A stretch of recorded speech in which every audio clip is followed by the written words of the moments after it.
ಗುಲಾಬಿ ಓ ಗುಲಾಬಿ ಆ ಮಕ್ಕಳು ಹೇಳ್ರ ಆ ಗುಲಾಬಿ ಬಳ್ಳಿ ಹಿಡ್ಕೊಂಡು ಹೋದ್ಲ ಅಂದೆ ಅಲ್ಲ ನಾನೊಂದು 2 ಬೈದು ಪುಕ್ಕು ಸಾಕಪ್ಪ ಅದಕ್ಕೆಲ್ಲ ಬಳ್ಳಿ ಹಿಡ್ಕೊಂಡು ಹೋಗ್ಬೋದ ಎಲ್ಲಿ ಹೋದ್ಲಂದ ಯೋ ತಲೆ ಬಿಸಿ ವ್ಯಾಪಾರ ಇವಳು ಕಟ್ಕೊಂಡು ನಂಗೆ ಸಾಕಿ ಹಿಡ್ದೈತೆ ಗುಲಾಬಿ ಓ ಗುಲಾಬಿ ಆ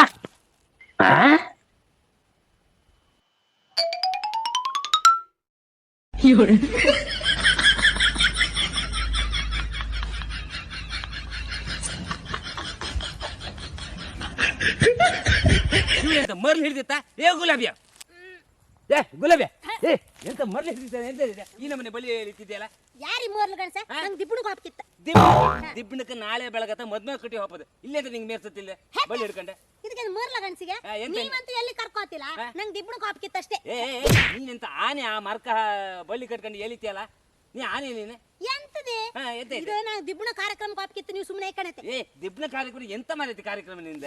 ಮೇ 1-2ಕ್ಕೆ ಕಟ್ಬೆಲ್ತುರಂಗ ಆತಿತ್ತಲ್ಲ ದಿಬ್ಬಣ ಆ ಕಾರ್ಯಕ್ರಮದ ಬಗ್ಗೆ ಹೇಳ್ತಿದ್ದೆ ಅಲ್ಲೋ ಹಗ್ಗ ಜಗ್ಗಾಟ ಲಗೋರಿ ಎಲ್ಲ ಸ್ಪರ್ಧೆ ಇತ್ತು ಸುಮಾರೆಲ್ಲ ಸ್ಪರ್ಧೆ ಇತ್ತು ಹೌದಾ ಲಗೋರಿ ಹಗ್ಗ ಜಗ್ಗಾಟ ಎಲ್ಲ ಇತ್ತ ಹೌದಾ ದಿಬ್ಬಣ ಮೊದಲ ನಿಂಗೆ ಹಗ್ಗ ಜಗ್ಗಾಟ ಯಾರಿಗೆ ಹಗ್ಗ ಜಗ್ಗಾಟ ಇಪ್ಪದ ಗಂಡಸರಿಗೆ ಹೆಂಗಸರಿಗೆ ಅಲ್ಲ ಹೆಂಗಸರಿಗೆ ಲಗೋರಿ ಇಪ್ಪದು ಮಾರೈತಿ ಹೌದಾ ಹೌದು ಜಗ್ಗಾಟ ಲಗೋರಿ ಬಿಟ್ರು ಬೇರೆ ಎಂತ ಕಾರ್ಯಕ್ರಮ ಇತ್ತೆ ಯಪ್ಪ ಸ್ವಲ್ಪ ಕಾರ್ಯಕ್ರಮವ 2 ದಿನ ಒಳ್ಳೆ ಕಾರ್ಯಕ್ರಮ ಇತ್ತು ಹೌದಾ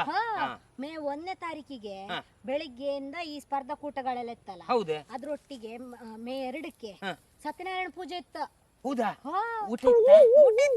ಹೌದು ಜನಸೇವಾ ಫೌಂಡೇಶನ್ ರಿಜಿಸ್ಟರ್ ಕಟ್ಬೇಲ್ತೂರು ಇದರ ಉದ್ಘಾಟನಾ ಸಮಾರಂಭದ ಪ್ರಯುಕ್ತವಾಗಿ 2 ದಿನದ ಅದ್ದೂರಿ ಕಾರ್ಯಕ್ರಮನ ಆಯೋಜಿಸಿರು. ಆ ಪ್ರಯುಕ್ತವಾಗಿ ಮೇ 1ನೇ ತಾರೀಕಿಗೆ ಗ್ರಾಮೀಣ ಕ್ರೀಡೆಗಳು, ಮೇ 2ನೇ ತಾರೀಕಿಗೆ ಬೆಳಗ್ಗೆ ಸತ್ಯನಾರಾಯಣ ಪೂಜೆ, ಮಧ್ಯಾಹ್ನ ಅನ್ನ ಸಂತರ್ಪಣೆ ಕಾರ್ಯಕ್ರಮ ಇರುತ್ತೆ. ಆಮೇಲೆ ಸಂಜೆ 7:30ಯಿಂದ ಸಭಾ ಕಾರ್ಯಕ್ರಮದ ನಂತರ ಸಾಂಸ್ಕೃತಿಕ ಕಾರ್ಯಕ್ರಮ ಇರುತ್ತೆ. ಭಕ್ತಿ ಲಹರಿ, ಭಕ್ತಿ ಸುದೆ, ಆಮೇಲೆ ಬಿಡುವನೆ ಬ್ರಹ್ಮಲಿಂಗ, ಆಮೇಲೆ ಸಂಗೀತ ರಸಮಂಜರಿ ಕಾರ್ಯಕ್ರಮ, ಡ್ಯಾನ್ಸ್ ಧಮಾಕ ಕಾರ್ಯಕ್ರಮ ಕೂಡ ಇತ್ತು. ಲಗೋರಿ ನಾನು ಮತ್ತೆ ನೀವು ಹಗ್ಗ ಜಗ್ಗಾಟ ಹಗ್ಗ ಜಗ್ಗಾಟ ಹೆಸರು ಕೊಟ್ಟಿದ್ದೆ ನಾನು. ಹೌದು ಪ್ರಾಕ್ಟೀಸ್ ಮಾಡ್ರಿ. ಪ್ರಾಕ್ಟೀಸ್ ಮೊನ್ನೆ 3 ದಿನ ವರಂತೆ ಹೋಗ್ತಾ ಇದ್ದೇವಲ್ಲ ಬೆಳಗತ್ ಮುಂಚೆ ಎಲ್ಲಿಗೆ ಬಾಬಿ ತೋರ್ತಾರಲ್ಲ ಕೆಸರು ತೆಗೋತಿಲ್ಲ ಹಗ್ಗ ಹೇಳುದಿಲ್ಲ ಅಬೇಸ್ ಆರಿ ಅಂತಾರಲ್ಲ ನಾನು ಅಲ್ಲೇ ಪ್ರಾಕ್ಟೀಸ್ ಮಾಡಿದೆ ನಾನು. ಇದು ಕನಸುಗಳ